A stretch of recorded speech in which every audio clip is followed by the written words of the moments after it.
One of the really, really annoying things about Synapse SQL dedicated, though this is changing with the copy activity now having schema inferencing capabilities, which I think came out in preview this month.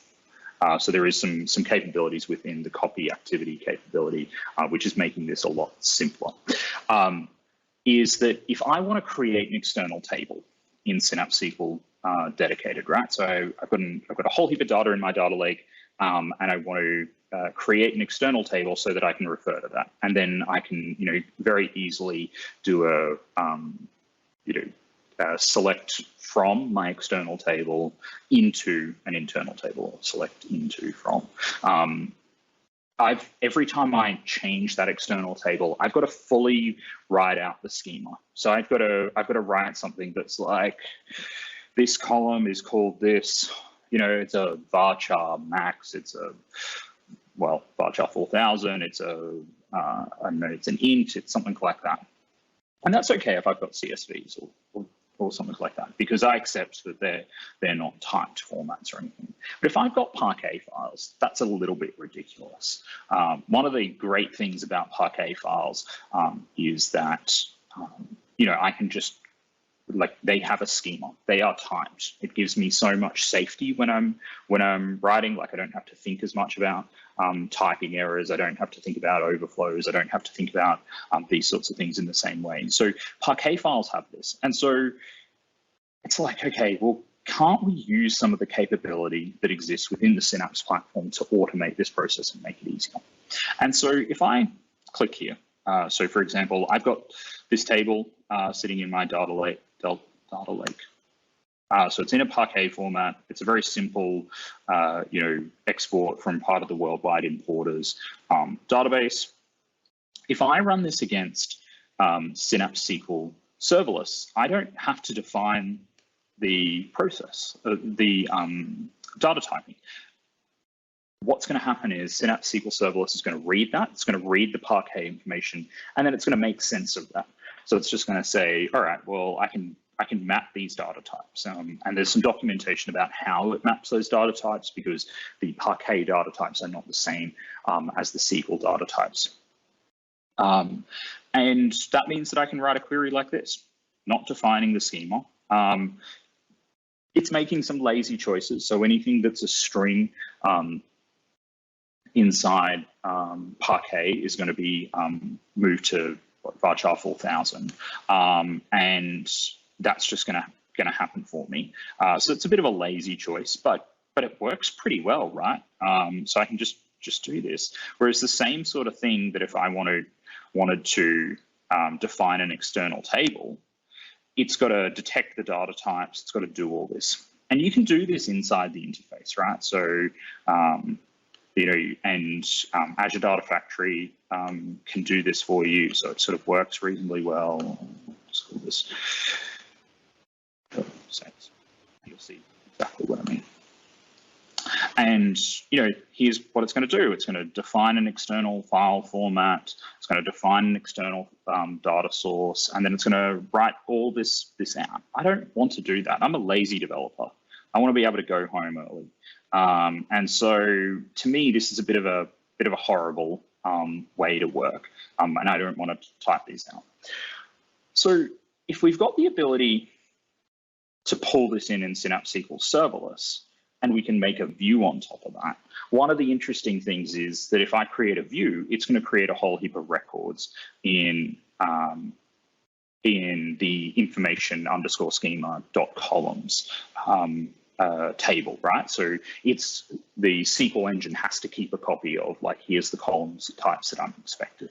So what we can do is we can very cleverly have a stored procedure that we run on Synapse SQL Serverless that runs part of this process to extract that information and to automatically write this second part.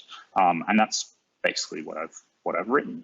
So we've got a stored procedure where we give it a couple of different parameters. So we've got to give it the input file path. We've got to give it the external file location. So everything after here is things that you need for the Synapse SQL dedicated side. it's not actually important for the running of it. So one's part of the file location, one's part of the file source, the file format.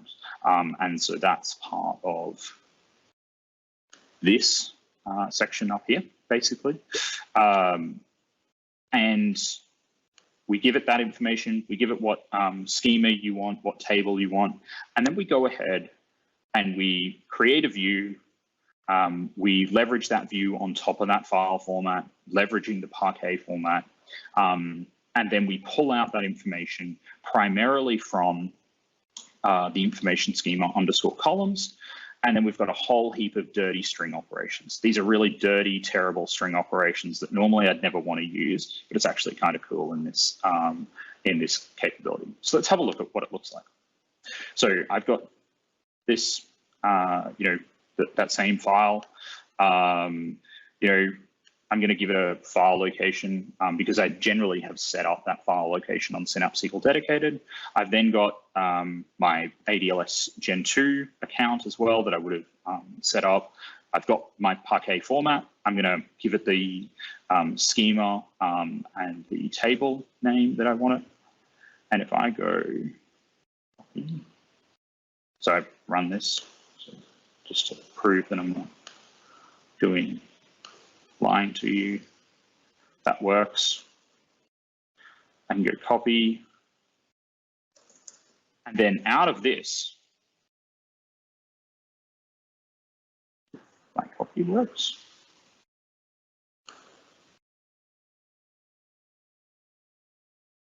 Weird.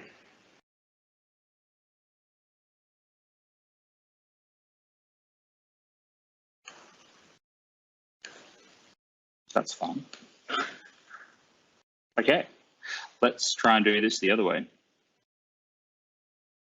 So it's going to generate this create external table statement for us. So create external table.